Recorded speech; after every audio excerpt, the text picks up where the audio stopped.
That's right, my friends. I needed daily bread.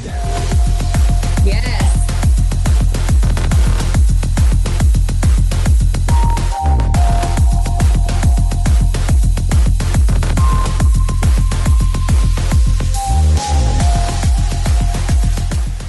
So, Kate Wood is a self-taught baker, writer, and photographer behind the award-winning blog Wood and Spoon.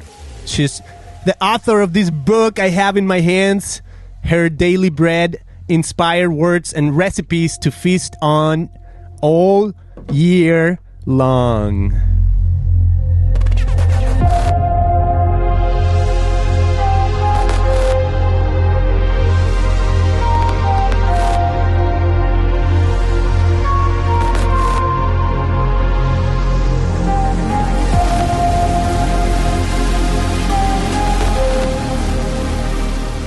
Kate, welcome to the show. How are you doing this morning? Thank you. Or this afternoon? I'm doing so good. It's afternoon where I am, but I'm doing great. I've got a house full of kids, but I think that I've got them occupied enough to where we won't have any mid-show appearances. So we've had a busy and fun day. Oh, that's great. That's great to hear. Where are you located? I'm in Selma, Alabama. I like to tell everybody I'm from LA, which is lower Alabama, but we're like right down towards the south of Alabama, and a really small town that's just so fun, and lots of good community here. Awesome. Love it. Alabama. Never been, but yeah, I'm kind of close to LA too. Yeah. But I'm here in Orange County. Yeah, it's basically the same thing. Basically the same thing. Okay. Yeah. Well, you need to make your way over here. The South is nice. You'd like it. Oh, okay. That's an invitation. So I have a family of 5 though. Hey, so me too. That's great. You're in good company. We like lots of kids around here. Okay. Yeah. Love the Southern hospitality. Oh, of course. They'll roll the red carpet out for you here for sure. Oh, perfect. Well, thank you so much, Kate. It's exciting to have you on the show. Welcome. This is Christian Podcast, and we talk about issues of culture, the Bible, Christianity. And what I'm doing lately, I call this season 2, because now I'm focusing on we bring God thinkers to the show, and then we explore going all the way from blasphemous to divine. Okay, so we're going to try to explore this towards the end of the show, and I don't know how it's going to play out, but it's always fun. But basically the idea is you have a book right here in my hands that I mentioned, Her Daily Bread. I was scrolling through, and it's so good. I want to start it in the new year, because I think that's the purpose, right? I hope you will. I know. I think it was a misstep naming it Her Daily Bread, because I've gotten so much great feedback from the male population too. I'm like, maybe it should just be their daily bread. I don't know. Our daily bread. I think so. There's something in there for everybody, even the guys. Yeah. No, it's so good. I love it. I mean, this is totally I was reading some of the stories in the book, and I could relate so much to them that I'm like, this is amazing. I want to go through it. I want to take my family to it. Oh, I'm touched. And I think it's a solid, for some of the people that are, because I know the internet is crazy. There's all kinds of, there's everything, right? And when it comes to Christianity, there's also all kinds of views and things. And my friends, this is a solid book.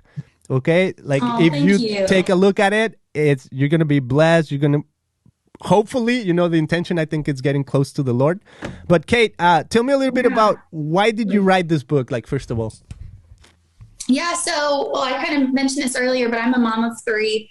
Got 3 little kids, all under 7, and the past few years of our life has just been full in the very best sense, but also in, the sense that we're just kind of drowning in stuff. There's just so much to do, and life is busy.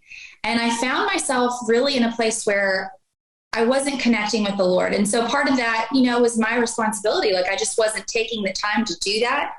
And I found myself really leaning on some devotional books in order to find that reconnection. And they would have scriptures throughout, and it just fed me in a way that, I needed relationship, not just with other people and myself, but also time spent with the Lord. And so, I found that to be such a helpful tool in my own personal life that I decided I wanted to integrate that into what I do. So, for the past few years, I've been writing on a baking blog called The Wooden Spoon, and food is such a big part of my life. I decided, why not incorporate that into the devotional? And so Her Daily Bread was born. There's scads of recipes throughout, but also I'm hoping people read it and feel like they're just talking with a friend. I hope it's just relational and encouraging, but also just point you to dig deeper in your own personal life with God and the Bible and all that good stuff. So that's kind of the background. It's so much more than that. It was a lot of work in the very best sense, but that's at the root of it. That's so good. And it is, I was saying this in another episode. I tend to judge a book by its cover. And this book is me too. It's beautiful. The hardcover, the color, the texture of it just feels like super nice to have in your hands. And then one of my favorite things, I'm just going to say it right here, it's the coffee cup. Yes. The little picture of the coffee cup. I love coffee, so you got me with that. I'm like, okay, I need this. Thank you. Well, I love to have my quiet time in the morning. Like, hopefully, I try to get up a little bit before the kids do, and just have that few moments of quiet. And so for me, I felt like a devotional kind of went hand in hand with that cup of coffee, because I usually don't have a cup of coffee in my hand and not the Bible or a screaming child. It's one of the two. It's usually we're either trying to survive the morning or we're trying to thrive in the morning. So it's one of the two. Wow, that's good. And I love that you mentioned thrive or survive. That's one of my, I don't know if you know this band, but they're called Switchfoot, and they have a song. Yeah. Right? They have a song that says, I want to thrive and not just survive. And as you were talking before about, this season in our lives where it seems like, where can I find the depth that I'm looking for? And there's seasons, even right now, as we're recording, the Christmas is just around the corner. But now you can listen to this episode whenever. But it's a season where usually people are sped up, right? They are on the microwave oven speed, right? Trying to get things done, trying to get the Christmas presents. And I think in a sense, life is like that all the time, right? And as I hear kind of your story and your heart, and I was reading through some of the pages on the book, some of the stories, I'm super curious to know what brought you, what's a little bit of your spiritual journey to come to faith, or to come to say, I need a daily bread. And for that daily bread to be the Word of God, right? But how did you end up in that position? What's your faith journey? Yeah. Well, I didn't grow up in a traditional Christian household. My mom kind of had some of that background growing up, but it wasn't really a part of our lives until about seventh grade. And the public school system was kind of iffy where I was. And so I got sent to a private Christian school, and truly that was one of the first times I was ever exposed to anything, outside of the super Hallmark Americanized version of Christianity. You know what I mean? So I think between 7th and 8th grade, I probably walked the altar. I did the altar call probably 8 or 9 times, because I really didn't understand. I think I came to understand that maybe I was missing something in my life, but I didn't there still wasn't that deep relationship. And so I would say from that point on, I started kind of learning more about who God was.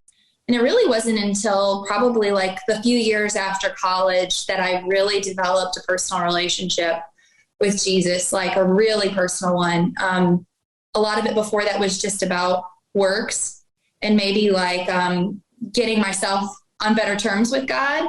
And after college, I think I just got to know who he was as a friend, and it was really good. And since then, we during that time I was involved in a great church that just grew my understanding of him and of God's word and what he has for us. And I met my husband and we got married, and we joined just the most ragtag church here in Selma, Alabama. It's not fancy. It's literally called Blue Jean, because like they just want people to come as you are, like whatever you've got on your back, like just show up. And truly, I mean, it's been within the past 10 years that me and Jesus have become friends, and it's really cool. So, you know, I'd like to think that, you know, those childhood years, at least high school and college, you know, kind of, I was getting to know who God was. Like I got to learn about him.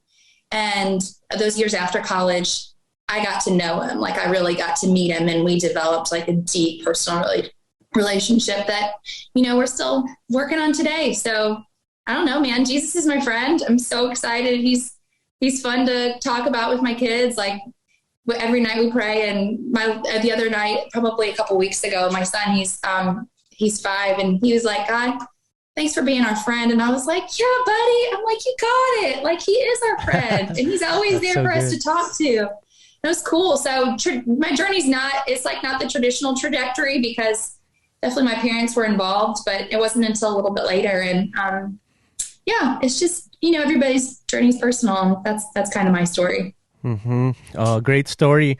And yeah, I mean, yeah, that's wonderful. I'm thinking right now, as you're talking about, you know, kind of like your upbringing and stuff, I want to tell you a little bit about my story growing up. So I'm from Guadalajara, Mexico, and it's kind of like central Mexico, and to the west, I don't know, the most popular town close to it, it's Puerto Vallarta.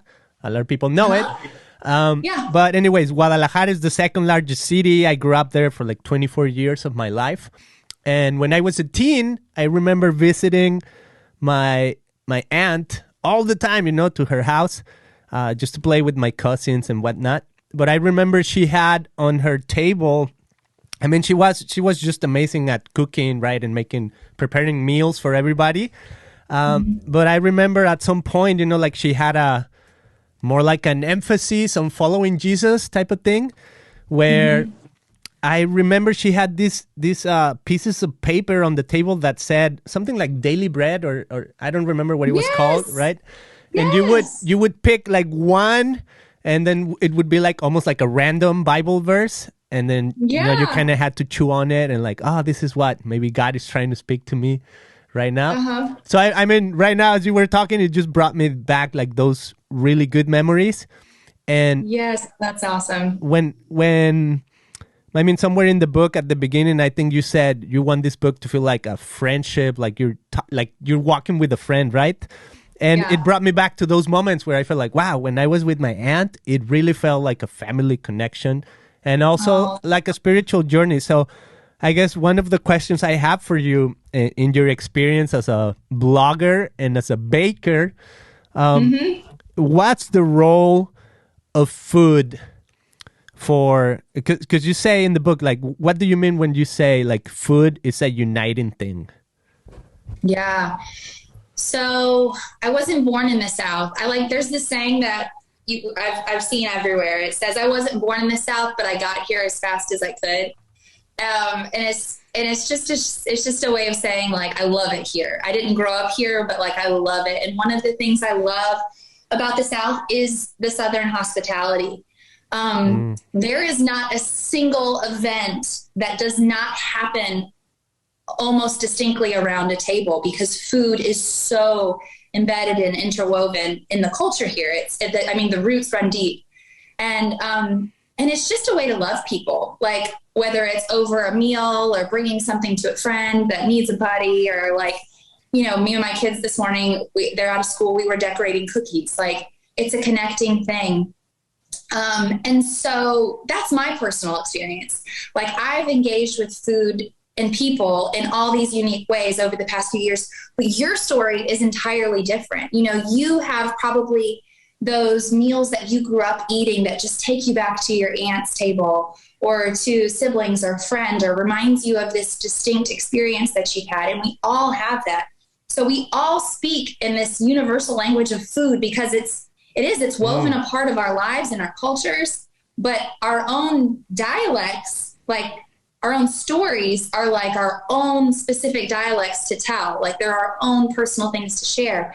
And when we welcome people to our table or into our kitchen or to our homes to like share a cup of coffee or to have a meal or a glass of wine or something, like it's a connecting thing. It's like you're opening your story to somebody else and welcoming them to participate in it, because there's community that happens around the table. And so, I'm just so passionate about welcoming people into your home and like loving them via food. Like it's not as hard as we make it out to be sometimes, because like we're not going to be best friends with everybody in the whole world. Like we're not going to make that personal connection, but we can at least say like, I love you and honor you. Like, here's a meal, like here's a plate of food, whatever.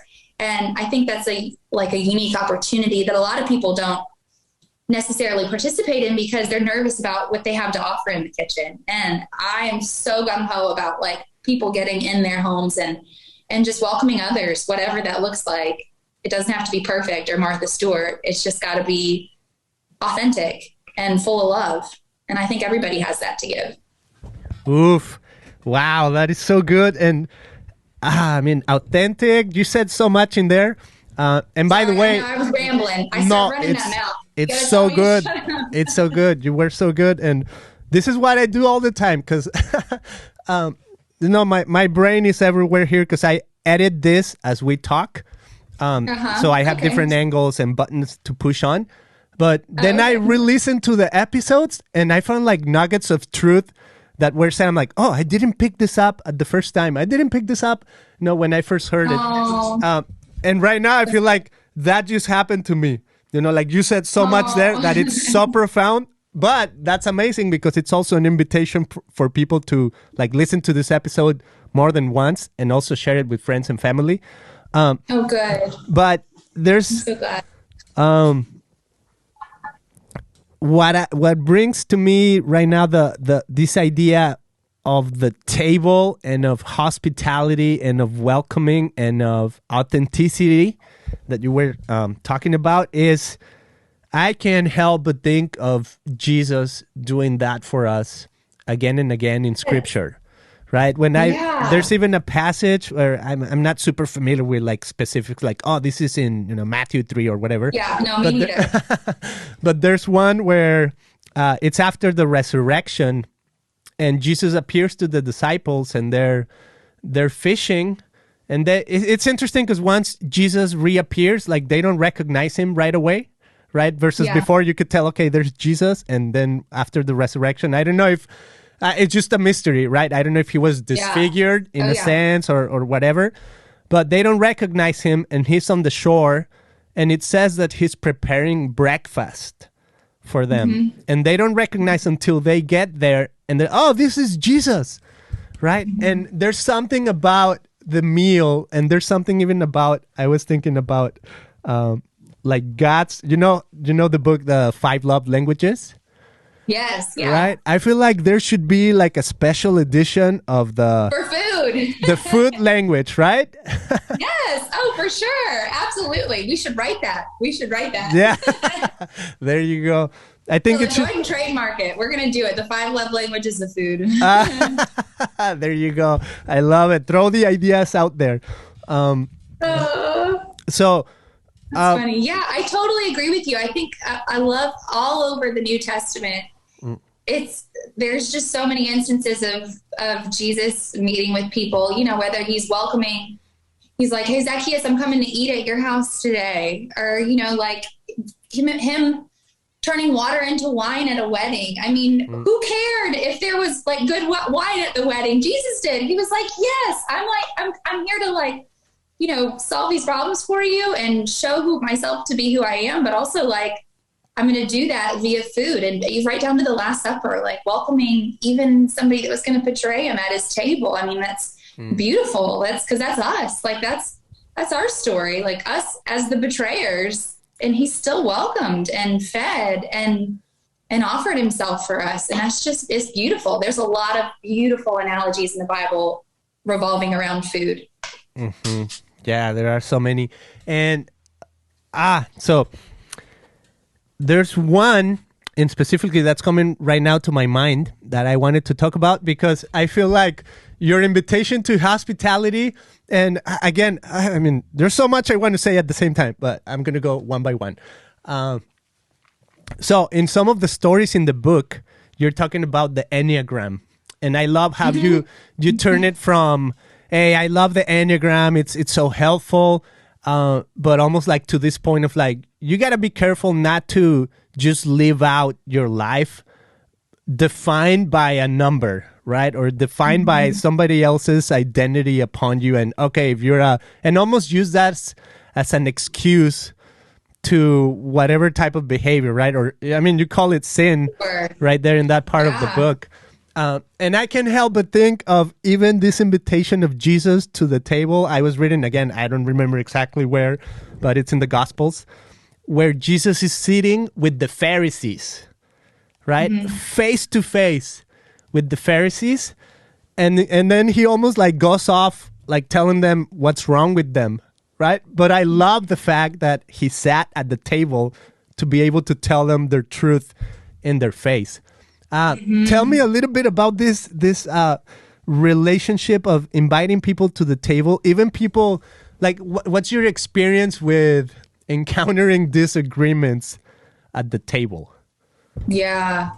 Well, you're catching us a couple days before Christmas, and a lot of people all across the United States and beyond are going to be engaging with family and friends. And that's not always like, it's not always like a Hallmark movie. Sometimes it's really messy. Like, I don't know about you, but I've got some, and sometimes that character is me, but I've got some characters that just know how to push your buttons, especially like around Christmas and the holidays. Like, it's just that time of year when you're supposed to be with friends and family. And let's be honest, it's not clean. It's really messy a lot of times. And so I think part of what our call as believers is to extend grace and love to those people, even when they're not making your life tons easier, even when they're causing disruption in your household, even when it'd be a lot easier just to shove them at the kids' table and pretend they didn't exist. I mean, we have an invitation to love and engage with people in a way that like Jesus loved and engaged with us versus, you know, what their personality or behavior is making you want to behave, you know? And so I think that it's hard to,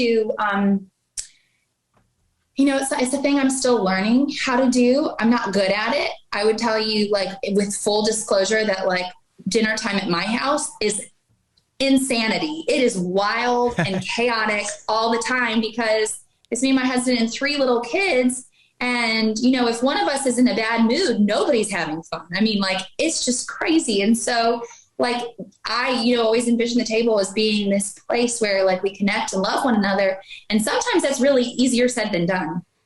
And so I think it's just, you know, dusting yourself off and getting back in there and trying again. You know, like, we had a messy Christmas last year and we're coming into Christmas this week. And I'm like, okay, we're gearing up. Like, I know there's going to be some harried moments, but like, Lord, like, how can I honor you by loving the people in my home and just submitting that time to him? It's like a practice. It's not, that's not something that like I have mastered. I'm still figuring that all out and still working it out, you know, better on some days than others, but it's definitely still in process. And we all are. I don't think anyone's figured it out. Yeah, no, that's so true. I don't think we have figured it out. Other than, you know, following Jesus's example and probably, trust in him, right? That he set a way for us to invite everyone to the table. He didn't say, you know, that the table is going to be, it's going to go smooth or not, but the table is the place where we can have this even hard conversations, I would say. And what a better way to have it than with food, right? I totally agree. I want to tell you a little bit of now what's kind of like in the background of my story right now happening, because I want to share with you my favorite recipe. Yay! Oh, I'm pumped. That's awesome. And then I'm going to tell you a story that just happened last night. as we're watching Okay. Christmas movies. Okay? Oh, good. So Okay. here we go. My favorite recipe is veggie sticks. Okay? You put them in a bowl, and then you have like this huge bottle of salsa Valentina. I don't know if you know which one that is. What kind of salsa is that? No, It's just hot sauce from Mexico called Valentina. Okay. It's from my state, Jalisco, but they sell it. I mean, they sell it here in Southern California for sure. So I don't know if it has made its way to Alabama, but maybe at some point it will, or maybe it's there in some Hispanic markets, maybe. So I put lots of it on top, mix them up, and then lime. Okay, and that's a recipe just for a movie night snack. That is so funny. I did not think you were going to go veggie straw route. Like, if you had given me 100 guesses, I wouldn't have put veggie straws on that menu. What were you thinking? But you know what? I'm not going to lie. I've got veggie straws in my pantry right now. My kids love veggie straws, and I love salsa. So this could be like the perfect marriage of the two. Okay, so it is. And here's the thing. So last night we are watching a movie. So we want to watch a Christmas movie every night before Christmas, right? And so we're watching a movie, and then my son, the oldest, he's 12. He gets up and he's like, "Do you all want veggie sticks with Valentina salsa and lime?" I'm like, "Yeah, score." Like he's thinking of everybody, and he goes and makes it for everybody. But here's the thing. Here's where it gets funny. But he brings the bowl, and I'm like, "Oh, so good." We're watching this movie.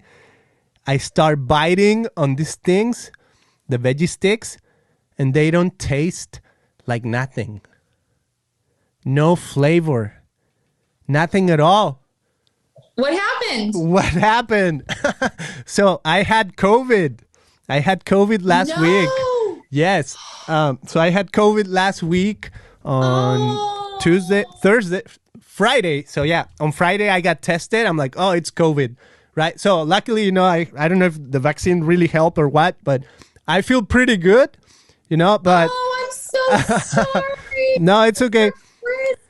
So I mean, the weekend was pretty bad, like ups and downs, and then headaches and body aches and whatnot. Right now, I'm feeling super good. I still feel like a little dizzy, but I feel super good, And so sorry. But I didn't even know. I mean, I knew that sometimes you lose your taste when you have COVID, but I was a little or super skeptical about it until I was like trying to eat these veggie sticks. I'm like, these things taste like nothing. So is your taste back? Has it come back yet? I don't know. I haven't tried since. No, I think it's a little bit back because I had a banana and I could taste the banana. Yeah. But it was completely gone. I'm like, wow, these veggie sticks taste like nothing. And all I could feel is I could feel like the spiciness in my face, but no flavor. But no flavor. Oh, that would be bizarre. That would be so weird. Oh, I'm glad you're feeling better. That's the pits. Yeah, it was so bizarre. But yeah, thank you. And so all of that to say is I can't help but compare this to, and now for this one, I made sure I have the actual Bible verse right here. So Matthew 5:13 says, "You are the salt of the earth. But if the salt loses its saltiness, how can it be made salty again? It is no longer good for anything except to be thrown out and trampled underfoot." So, I mean, immediately as I'm eating these veggie sticks, I thought, this is exactly what Jesus meant, right? Maybe I'm not saying COVID came here just for us to make us realize that Jesus's words are true. But it did for me. And I'm like, what is food if it doesn't have flavor? Right? I mean, he's talking about salt, but it's really food. Like, what is food if it doesn't have flavor? It's worthless, right? It's just, you feel something in your mouth. So you're so right. What, you talk about nourishment and the people that have gone before us. Like, we are here because of all the people that have gone before us. What's your tell me a little bit about that journey in your life to get to where you are at now. What were some of the hardships, some of the places where maybe people nourished you, where people came alongside, and you got to understand maybe a newer side of the kingdom of God. Like, tell me some of the, even as people read the book and find the stories, what are some of the harder stories that they're going to encounter when they read Her Daily Bread?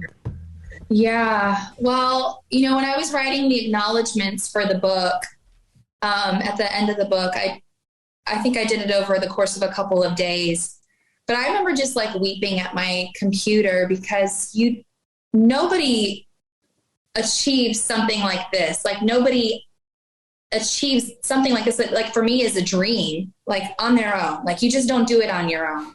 Yes. There are always people that are opening doors and encouraging and coming alongside of you and building you up. And my life has just been overwhelmed with those kind of people. Like, I have so many people in my corner, and it is the most heart-filling thing that I have ever experienced. Like, I have my mother, who's one of my best friends. And, but besides her, like, I have just scores of women who have treated me like a daughter of their own, who have just mothered me in their own unique way. They're not related to me at all, but just have loved me and nurtured me and just fed into my life and fed my heart in like these ways that have had like longstanding impact. And it's just beautiful. Like, when you encounter somebody's love completely unattached from obligation, they're looking for nothing in return. They just want to love you. Like, it really, really does something. And the awesome thing is, like, we all have that capacity. Like, we all have that to give. And your unwarranted love shared with somebody for no reason other than you just are there to love them. It has eternal impact. And that's my story. I've had so many people that have just loved me. And, I've led a really, I would say, privileged life. I haven't been through a ton of hardship. I have stuff that's broken my heart. I've met heartbreak, but really I've been protected from a lot of, the stories that a lot of people probably get on here and share right now. But I count that as just a huge blessing that I owe to so many people that came before me and did the hard work for me. Do you know what I'm saying? And so, this idea of like being nourished by relationships, they're just being vessels of God's love. Like, they're really, that's who you can be to your kids and your wife and whoever else. Like, that's who I have the opportunity to be in my own home and outward to. But they were just being vessels of love, and it impacted my life. It had significant impact. And I think people will see that as they read through the book, because it's not just one person stepping up to the plate for me every time.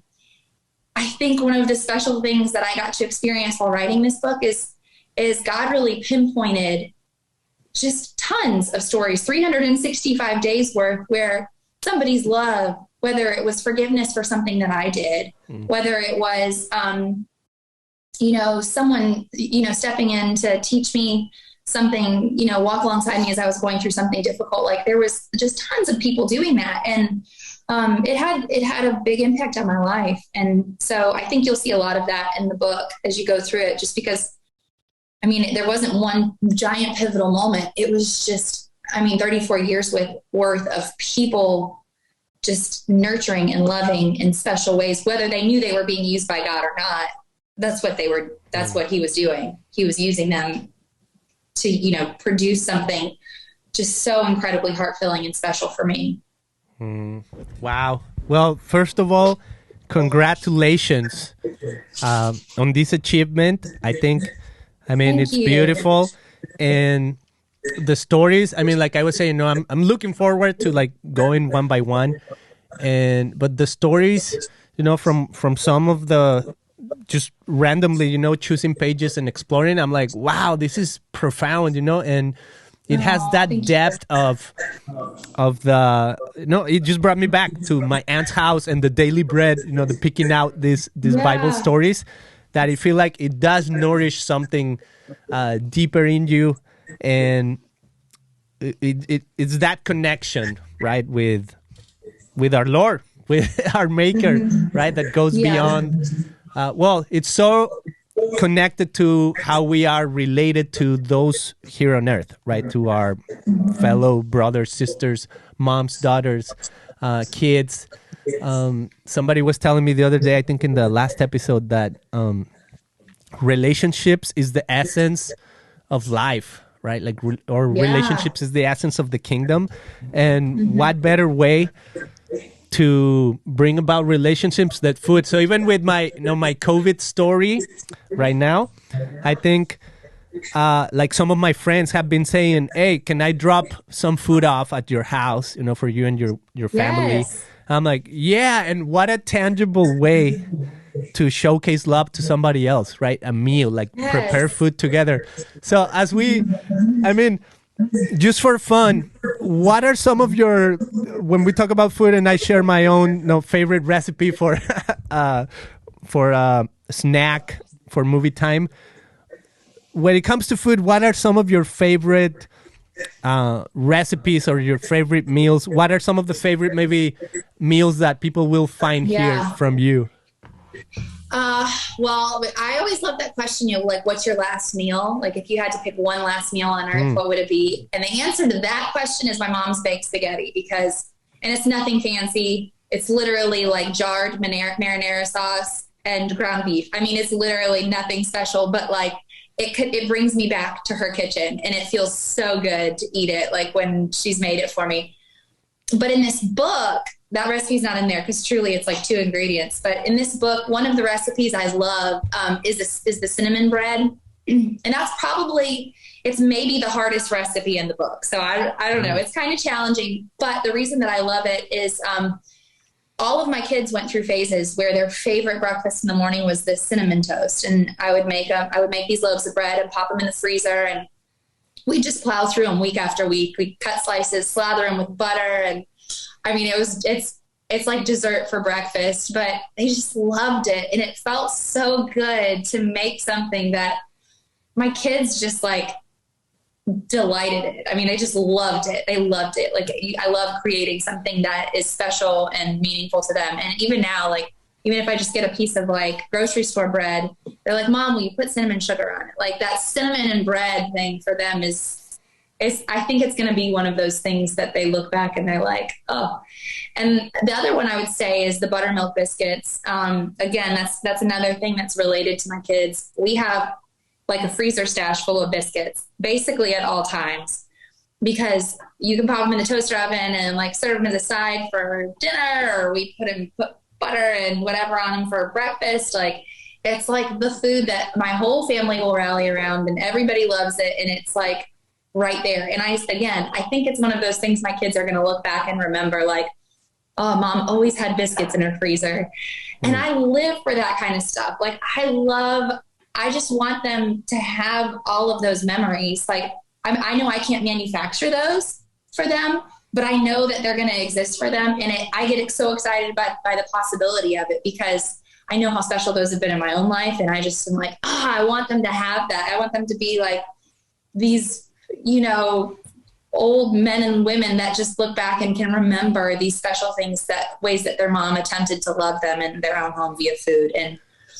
And so whether that's, veggie sticks or biscuits or whatever, like, we all have those things that we're doing for the people in our lives that they're going to look back and remember. And so I love those 2 recipes. Those are delicious. Nick, you get ambitious in the kitchen, you should definitely try the cinnamon bread, because it's delightful. Cinnamon bread. Sounds so good. Oh, so good. I love it. Okay, so this is what we're gonna do now, Kate. Okay. I'm gonna give you an emoji reaction. I'm gonna offer it to you here in cyberspace for the book Her Daily Bread. All right. So here we're gonna see what it is. So it goes from blasphemous to divine, right? So just bear with me, and we're going to figure out which one it is. Okay.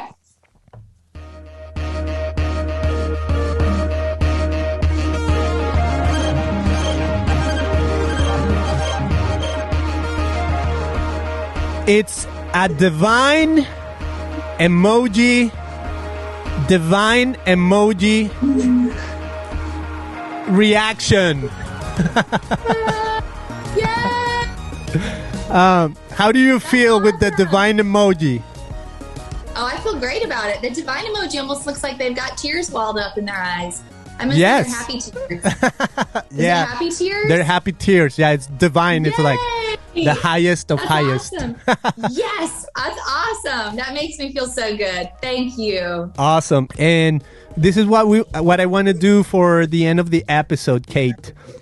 I want you to explain to me from the worst idea to the best idea. So from the most blasphemous idea about food and God, what would it be? And then we're going to go all the way to divine. So if you can think of like the worst thing when it comes to God and food, what would it be? What would be the most blasphemous one? Oh, well, okay. What popped in my mind immediately was the fruit in the garden.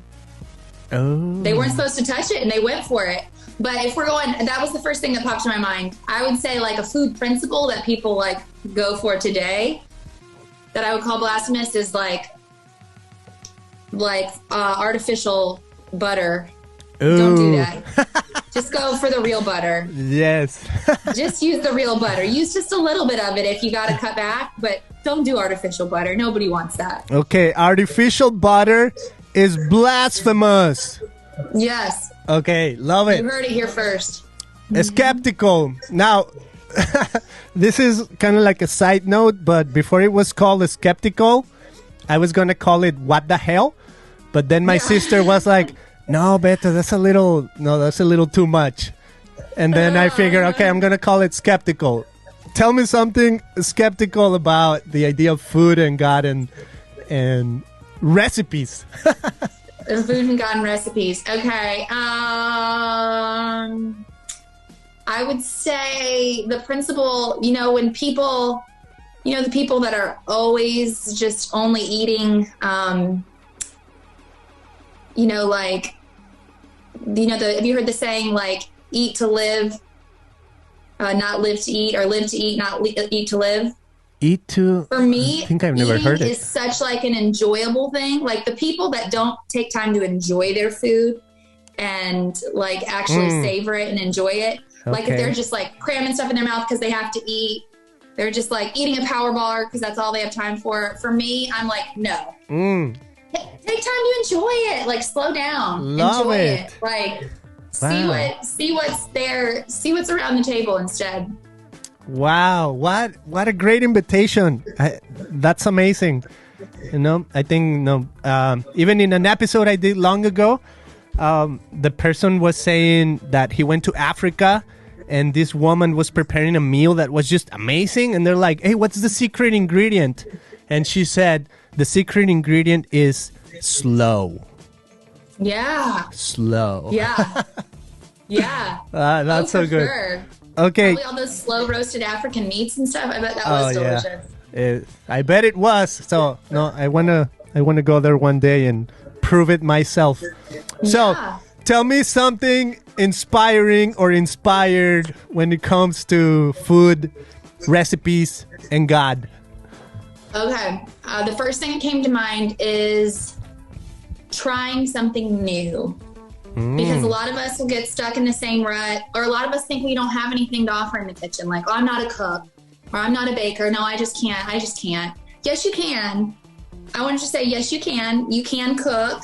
You might have some belly flops, and you might have some failures, but it's cool to try new stuff. You totally can do it, and it doesn't have to be complicated. It doesn't have to be fussy. It can just be whatever, like you're capable of at that moment in time. But nobody's great at anything from the get-go. And I think God's honored like when we pony up to try something new. Wow, that's so good. Even yesterday, as I was staying home and watching church from home, the pastor was saying, when you go out for breakfast the next time, it's like, try a different dish. Try something you've never tried before, right? Mm-hmm. I think that's this idea of, hey, get inspired, do something different. Love it. Thank you, Kate. Okay, what's something holy when it comes to all these topics? I would say, oh man, it feels like beating a dead horse, but welcoming people to try whatever it is that is at your table. Like, I love the story about your salsa Valentina, and like, I love that. I think that's awesome. Like, I learned something about you through that. And you learned something about me through my own personal experiences. And I think, if we all shared tables a little more often, I think we'd probably have a lot more friends on this earth. Wow. Oof. That's holy right there. That's so good, Kate. All right. And finally, divine. Divine. Ugh. Okay, well, look, we haven't said this yet, but since you're from Guadalajara, can I just say Pastor tacos? Can that be divine? Because that is one of my very favorite foods. And I don't know if that comes from Guadalajara, but it's delicious. Okay. And I'm going to say it's divine. Perfect. So, tacos al pastor. I think that's what you meant, right? Yes, that's what I meant. Okay. That's what I meant. Tacos al pastor are amazing. Tacos al pastor. Everybody loves tacos al pastor. That's the most divine. I love it. I think there's something divine about tacos. I totally agree with you. Couldn't agree more. Yes. That's so good. Yes. With some cilantro and diced onion. Perfect. Now you're making me hungry. So good. Look, you're coming back from COVID. Yes. Tacos. We're doing it. During COVID, one taco at a time.